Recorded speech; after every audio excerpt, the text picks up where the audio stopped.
April 17, 2026 தங்கம் மற்றும் வெள்ளி விலை நிலவரம். 24 கேரட் தங்கம் கிராம் ஒன்றுக்கு ரூ. 163 குறைந்து 1 கிராம் 15,502 ரூபாய்க்கும், ஒரு சவரன் 1,24,016 ரூபாய்க்கும் விற்பனை செய்யப்படுகின்றது.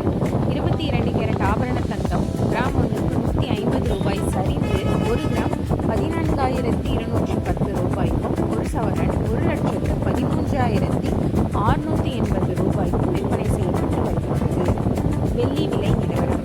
வெள்ளியின் விலை நேற்றை போல் இன்றும் எந்தவித மாற்றமும் ஏற்படாத இந்நிலையில் நேற்றை போல் இன்றும் வெள்ளியின் விலை 1 கிராம் 275 ரூபாய்க்கும், 1 கிலோ வெள்ளி 2,75,000 ரூபாய்க்கும் விற்பனை